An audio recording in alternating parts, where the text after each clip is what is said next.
Indian history की बहुत सी महान रानियों के बारे में आप जानते होंगे। फिर चाहे वो कश्मीर की क्वीन दिद्दा हों, दिल्ली सल्तनत की रजिया सुल्ताना या फिर झांसी की रानी लक्ष्मीबाई। भारतीय इतिहास अनेकों रानियों, महारानियों और उनके अद्भुत जीवन की गाथा गाता है। लेकिन एक रानी ऐसी भी हैं जिनकी कहानी इतिहास के पन्नों में कहीं दबी रह गई। इनके बारे में हम शायद बहुत ज्यादा नहीं जानते। आज की हमारी कहानी एक ऐसी ही रानी की है जिनके सम्मान में फेमस पोएट जोआना बेली ने 1849 में लिखा था कि in latter days from Brahma came to rule our land a noble dame, kind was her heart and bright her fame, Ahilya was her honoured name. तो आइए आज हम इन्हीं फॉरगॉटन क्वीन की ऐतिहासिक कहानी को जानते हैं जिन्हें महारानी अहिल्याबाई होलकर के नाम से जाना जाता है। From a village girl to a royal bride. Ahilyabai का जन्म 1725 में जामखेड़ में चौंडी नाम के गांव में हुआ था, जो कि आज महाराष्ट्र के बीड डिस्ट्रिक्ट में लोकेटेड है। उनके पिता मांकोजी राव शिंदे गांव के पाटिल यानी मुखिया हुआ करते थे। उस समय लड़कियों को पढ़ने लिखने का प्रचलन नहीं था, लेकिन फिर भी मांकोजी राव शिंदे ने अहिल्या को घर पर ही पढ़ना लिखना सिखाया। अहिल्याबाई किसी राजघराने में पैदा नहीं हुई थीं। फिर एक महारानी बनने का इनका सफर कैसे शुरू हुआ, इसकी कहानी भी बड़ी दिलचस्प है। बात 18th सेंचुरी की है। औरंगजेब की मृत्यु के बाद मुगलों की शक्ति कम हो रही थी और डेक्कन में मराठों का प्रभुत्व बढ़ रहा था। मराठों के नरेश सतारा में रहते थे, लेकिन वो सिर्फ नॉमिनल किंग थे। इन रियलिटी सारी शक्ति प्रधानमंत्री यानी पेशवा के हाथों में थी, जो पुणे से रूल करते थे। पेशवा की आज्ञा से मराठा सरदार दक्षिण की सीमा पार कर उत्तर पर भी अधिकार जमा रहे थे। मालवा और राजस्थान के अनेक राज्य मराठा सेना ने जीत लिए थे। इनमें से कुछ राज्य पेशवा बाजीराव ने अपने सरदारों को जागीरों के रूप में दे दिए और इन्हीं में से एक थे मल्हार राव होलकर, जिन्हें 1730 में मालवा की जागीर मिली। उन्होंने इंदौर को अपनी राजधानी बनाया और स्वतंत्र होलकर राज्य की स्थापना की। उनके एकमात्र पुत्र थे खांडेराव। खांडेराव पिता जैसे पराक्रमी नहीं थे और न ही उनकी राजकाज में अधिक दिलचस्पी थी। इसलिए मल्हार राव ऐसी पुत्रवधू चाहते थे जो उनके बाद उनके पुत्र और होलकर राज्य दोनों को ही संभाल सके। इस कॉन्टेक्स्ट में एक बार एक मुहिम से वापस आते समय उन्होंने चौंडी गांव में पड़ाव डाला। शाम का समय था। गांव के शिव मंदिर में आरती हो रही थी। मल्हार राव कुछ समय के लिए वहीं ठहर गए। आरती एक 7 से 8 साल की छोटी सी कन्या कर रही थी, जिसके मधुर स्वर ने मल्हार राव के मन को मोह लिया। उसे देखकर मल्हार राव सोचते हैं, कितनी प्यारी बालिका है, इतनी छोटी सी उम्र में चेहरे पर कैसी शांति और कितना तेज है। मल्हार राव पास खड़े एक व्यक्ति से पूछते हैं कि ये बच्ची कौन है, तो वो कहता है कि आप परदेसी मालूम होते हैं, जो हमारी अहिल्या को अहिल्याबाई। इतना सुनते ही मल्हार राव पटेल मालकोजी शिंदे से परिचय करने के लिए आगे बढ़ते हैं। मालकोजी शिंदे को जब मल्हार राव अपना परिचय देते हैं तो वो कहते हैं कि आपका नाम किसने नहीं सुना है। बड़े भाग्यशाली हैं हम कि आप हमारे गांव में पधारे हैं, और उन्हें रात्रि के लिए अपना अतिथि बनाने का न्योता देते हैं। मल्हार राव तुरंत ही उनका निमंत्रण स्वीकार कर लेते हैं। इसके बाद मालकोजी शिंदे अहिल्याबाई को अपने पास बुलाते हैं और उन्हें पेशवा के दाहिने हाथ कहे जाने वाले मल्हार राव होलकर को प्रणाम करने के लिए कहते हैं। मल्हार राव को वो अहिल्या इतनी भा गईं कि वो उसे अपनी पुत्र वधू बनाने का प्रस्ताव मालकोजी शिंदे के सामने रखते हैं, जिसे मालकोजी सहज ही स्वीकार कर लेते हैं। और इस तरह 8 वर्ष की आयु में अहिल्याबाई गांव की एक साधारण कन्या से होलकर राज्य की राजरानी बन जाती हैं। लेकिन अहिल्याबाई का जीवन इतना सरल नहीं होने वाला था। आने वाले समय में उन्हें जीवन की सबसे कठिन त्रासदी झेलनी थी। आइए देखते हैं क्या थी वो त्रासदी। हर ट्रिस्ट विद डेस्टिनी। दोस्तों, पिता के यहां अहिल्याबाई को पढ़ने लिखने की शिक्षा मिली थी और धर्म ग्रंथों के प्रति श्रद्धा और बड़ों की सेवा का संस्कार भी। ससुराल में आकर उन्होंने अपने मधुर व्यवहार से सास ससुर और परिवार के सभी लोगों का मन जीत लिया। सास की देखरेख में उन्होंने घर परिवार की और ससुर के प्रोत्साहन से राजकाज की सारी जिम्मेदारी संभाल ली। इस बीच उन्हें एक पुत्र मालेराव और एक पुत्री मुक्ताबाई भी हुई। अहिल्याबाई के संपर्क से खांडेराव के स्वभाव में भी अंतर आया और वो भी राज्य के कार्यों में दिलचस्पी लेने लगे। योग्य शासन प्रबंध से प्रजा सुखी और समृद्ध थी और अहिल्याबाई के तो सभी प्रशंसक थे। लेकिन तभी 1754 में भरतपुर के महाराजा सूरजमल जाट के खिलाफ कुम्हेर के युद्ध में खांडेराव वीर गति को प्राप्त हो जाते हैं और मात्र 29 वर्ष की आयु में अहिल्या विधवा हो जाती हैं।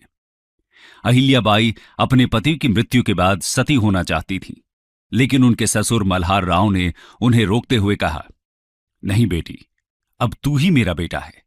अगर तू भी चली जाएगी तो मुझे कौन संभालेगा? तेरे बिना हम कहीं के नहीं रहेंगे। ये सारा राजपाट तेरा है। अब तक तुझे अपना बेटा समझकर ही मैंने तुझे सब सौंप रखा था। तू रहेगी तो मैं समझूंगा कि मेरा खांडेराव अभी जिंदा है। तुझे देखकर मैं सारा दुख भूल जाऊंगा। इसलिए बेटी, सती होने की बात भूल जा। मल्हार राव की ऐसी अवस्था देख अहिल्याबाई ने सती होने का विचार त्याग दिया और पूरी कर्मठता से होलकर राज्य की बागडोर अपने हाथों में संभाल ली। कुछ समय बाद 1766 में मल्हार राव भी चल बसे। ऐसी परिस्थिति में अहिल्याबाई ने अपने पुत्र मालेराव को राजगद्दी सौंपी, लेकिन मालेराव ज्यादा समय के लिए राज नहीं कर पाए। राजगद्दी संभालने के कुछ समय बाद ही मार्च 1767 में वो ऐसे बीमार पड़े कि फिर उठ ना सके और अप्रैल 1767 में मात्र 22 साल की आयु में उनका स्वर्गवास हो गया। इकलौते बेटे की मृत्यु का अहिल्या को अपार दुख हुआ, लेकिन प्रजा के प्रति अपने कर्तव्य का ध्यान कर उन्होंने अपने आंसू पोंछ लिए और राजकाज में लग गईं। इसी समय होलकर राज्य के एक पुराने अधिकारी चंद्रचूड़ ने पेशवा के विश्वास पात्र रघोबा को पत्र लिखा और कहा कि होलकर राज्य इस समय स्वामीहीन है, तुरंत आइए, बड़ा अच्छा मौका है। अहिल्याबाई को इस षड्यंत्र का पता लग गया। उन्होंने घोषणा करवा दी कि होलकर राज्य की संपूर्ण सत्ता उन्होंने अपने हाथ में ले ली है। आइए अब एक किस्सा देखते हैं अहिल्या के विवेक का, जहां उन्होंने बिना तलवार चलाए पेशवा को मात दे दी। Countering पेशवाज assault. दोस्तों, अहिल्याबाई ने जब सत्ता अपने हाथ में ली तो होलकर सेना और सेनापति तुकोजी राव ने उनको पूरा सहयोग किया। तुकोजी राव मल्हार राव के गोद लिए हुए पुत्र भी थे। इसके बाद भी इनका खुद राजगद्दी पर अधिकार जताने की जगह अहिल्याबाई का सहयोग करना दिखाता है कि अहिल्याबाई में सच में योग्यता थी। इससे पहले वो अपने ससुर मल्हार राव के समय में ग्वालियर जैसे मिलिट्री एक्सपीडिशंस का नेतृत्व कर चुकी थीं। 1765 में ही उन्होंने ग्वालियर के पास स्थित गोहाड़ फोर्ट को कैप्चर किया था। राजमाता अहिल्याबाई ने अस्त्र शस्त्र और राशन इकट्ठा करना शुरू कर दिया। पड़ोसी राज्यों को संदेश भेजे। पेशवा माधवराव के पास भी सारी जानकारी भेज दी गई। सभी ने उनकी सहायता करने का आश्वासन दिया। पेशवा ने भी उनके ही पक्ष का समर्थन किया। अहिल्याबाई ने एक नवीन प्रयोग भी किया। उन्होंने स्त्रियों की एक पूरी सेना तैयार की और उन्हें अस्त्र शस्त्र का पूरा प्रशिक्षण भी दिया। अब वो रघोबा की सेना का मुकाबला करने के लिए पूरी तरह तैयार थीं। उन्होंने रघोबा को संदेश भेजकर कहा कि आपकी सेना के शिप्रा नदी के इस पार आते ही हमारी तलवार चलेगी। इस बात का ध्यान रखकर ही कदम बढ़ाना। आप सेना के जरिए हमारा राज्य छीनना चाहते हैं, लेकिन आपकी ये इच्छा कभी पूरी नहीं होगी। आपने मुझे अबला समझा है, पर मैं कैसी अबला हूं इसका पता आपको रण क्षेत्र में चलेगा। मेरे अधीन महिलाओं की सेना आपका सामना करेगी। मैं हार भी गई तो कोई हंसी नहीं उड़ाएगा, लेकिन यदि आप हार गए तो कहीं मुंह दिखाने के लायक नहीं रहेंगे। फिर अबला के ऊपर आक्रमण करने का जो कलंक लगेगा वो कभी नहीं मिट सकेगा। इन सभी बातों पर विचार कर लड़ाई का मौका न ही लाएं तो ही अच्छा है। रघुबा को जब अहिल्या का यह संदेश मिला तो वो चिंता में पड़ गए। उन्होंने कहा कि ये क्या कोई अबला के स्वर हैं? ये तो शेरनी है। लेकिन उनके कुछ साथियों ने उन्हें भड़काने की भी कोशिश की, ये कहकर कि आखिर अहिल्या है तो सिर्फ एक अबला स्त्री ही। वो युद्ध में कहीं भी नहीं टिक पाएगी। लेकिन रघोबा समझ चुके थे कि अहिल्या से मुकाबला करने का मतलब अपनी इज्जत खोना ही होगा। इसलिए वो होलकर राज्य पर कब्जा करने का अपना विचार छोड़ देते हैं और अहिल्याबाई को संदेश भेजते हैं कि वो उनसे लड़ना नहीं चाहते। वो तो सिर्फ अहिल्याबाई के बेटे मालेराव की दुखद मृत्यु पर संवेदना प्रस्तुत करने के लिए इंदौर आना चाहते हैं। इस पर अहिल्याबाई ने जवाब भेजा कि संवेदना प्रकट करने के लिए सेना लाने की क्या जरूरत है। इसके लिए आप अकेले ही पालकी में बैठकर यहां पधारें। होलकर राज्य आपका स्वागत करेगा। इस तरह अहिल्याबाई ने अपनी सूझबूझ से होलकर राज्य की रक्षा की और उनकी कीर्ति दूर दूर तक फैल गई। इसके बाद वो अपने राज्य की भलाई और उसे मजबूत करने में लग गईं। चलिए देखते हैं अहिल्याबाई के अचीवमेंट्स को। Work and achievements. दोस्तों, राजमाता अहिल्याबाई ने अपने राज्य से डाकू और पिंडारियों का संकट मिटा दिया। अहिल्याबाई ने अपने विवेक से जंगलों में रहने वाले उन जनजातियों को जो यात्रियों को लूटा करती थीं, उन्हें ही उन मार्गों का संरक्षक बना दिया। इस तरह से भील और गोंड जैसी जनजातियां अहिल्याबाई के राज्य में शांति से रहने लगती हैं। स्कॉलर्स, ट्रेडर्स और आर्टिजन्स को भी राज्य की तरफ से संरक्षण दिया गया। रोड्स के दोनों तरफ छायादार वृक्ष लगवाए गए। जगह जगह पर वेल्स यानी कुओं का निर्माण कराया गया। यात्रियों के लिए रेस्ट हाउसेस की व्यवस्था भी की गई। इसके अलावा अहिल्याबाई इंदौर का राजमहल छोड़कर तीर्थ स्थान महेश्वर के एक साधारण घर में रहने लगी। इस घर के दरवाजे दीन दुखियों और मुसीबत के मारे लोगों के लिए हमेशा खुले रहते थे। वो सबकी मां थी। लोग अपनी सारी परेशानियां और दुख उनसे कहने आते थे। अहिल्याबाई भी परिवार के बड़े बुजुर्ग की तरह उनकी बातें ध्यान से सुनती और जहां तक हो सकता लोगों के कष्ट दूर करने के उपाय करती थीं।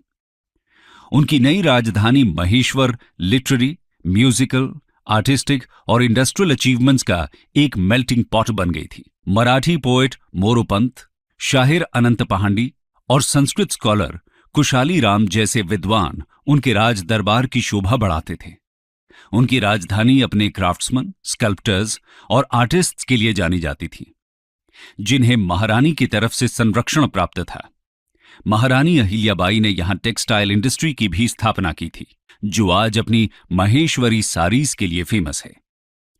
अहिल्याबाई का सबसे बड़ा अचीवमेंट तो शायद यही था कि उनके रेन के दौरान मालवा पर कोई भी अटैक नहीं कर पाया, जबकि उस समय पूरे सेंट्रल इंडिया में सत्ता के लिए संघर्ष चल रहा था।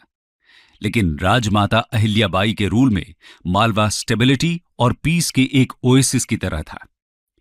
अहिल्याबाई ने सिर्फ अपने राज्य की भलाई ही नहीं की, बल्कि उन्होंने पूरे भारत में फिलैंथ्रोपी के काम किए। आइए जानते हैं उनके बारे में। Ahilyabai, a great philanthropist. महारानी अहिल्याबाई धार्मिक कार्यों में बचपन से ही रुचि लेती थी। होलकर राज्य को स्थायित्व देने के साथ ही वो धार्मिक क्षेत्र में दान पुण्य भी करती हैं। हिमालय से लेकर दक्षिण भारत तक के तीर्थ स्थानों पर उन्होंने वेल्स, टैंक्स और रेस्ट हाउसेस का निर्माण कराया था। इन स्थानों पर उन्होंने बहुत से फेस्टिवल्स को भी स्पॉन्सर किया। इसके साथ ही उन्होंने कई सारे मंदिरों को रिपेयर और रिस्टोर किया।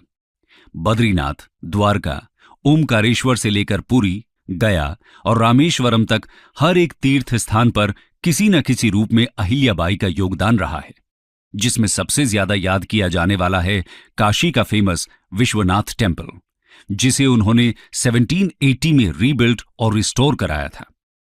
111 साल पहले यानी 1669 में औरंगजेब ने इसे नष्ट कर दिया था। इस तरह धर्म पुण्य के लिए कार्य करते हुए अंततः 1795 में अहिल्याबाई इस लोक से अलविदा हो गई, पर उनकी लेगेसी जीवित रही। चलिए जानते हैं कैसे। Her death and legacy. 13 अगस्त 1795 को 70 साल की उम्र में इस वॉरियर क्वीन का निधन हुआ। यह दुखद समाचार बिजली की तेजी से चारों ओर फैल गया। मालवा का हर व्यक्ति ऐसे अधीर था जैसे उसकी सगी मां चल बसी हो। आज कई शताब्दी बाद भी उनकी लेगेसी अनगिनत मंदिरों, धर्मशालाओं और अनेक ऐसे कार्यों में जिंदा है जिसके लिए उन्होंने अपनी पूरी जिंदगी डेडिकेट कर दी थी। महारानी अहिल्याबाई ने 100 से ज्यादा मंदिर, 30 से ज्यादा धर्मशाला और गरीब खानों और बहुत से घाटों और कुओं का निर्माण कराया था। उनका 28 वर्ष लंबा रेन आज भी बेनेवलेंट और इफेक्टिव गवर्नमेंट के मॉडल के रूप में याद किया जाता है। दोस्तों, अहिल्याबाई सिर्फ देश के अंदर ही पॉपुलर नहीं थी, बल्कि उनकी कीर्ति विदेशों तक फैली। इसलिए उनकी तुलना Russian queen Catherine the great, England की क्वीन एलिजाबेथ और डेनमार्क की क्वीन मार्गरेट वन जैसी ग्रेट लीडर्स के साथ की जाती है। होलकर राज्य को कठिन समय में सुयोग्य नेतृत्व, संरक्षण और स्थायित्व प्रदान करने वाली महारानी अहिल्याबाई होलकर का नाम सिर्फ मराठों के ही नहीं, बल्कि पूरे भारत के इतिहास का एक सुनहरा पन्ना है। अहिल्याबाई ने अपने शौर्य, विवेक और फिलैंथ्रोपी से खुद का नाम कुछ उन चंद महिला शासकों में दर्ज करवाया जिन्होंने न सिर्फ साम्राज्य चलाया, बल्कि एक पेट्रियार्कल समाज में रहते हुए कीर्ति भी हासिल की।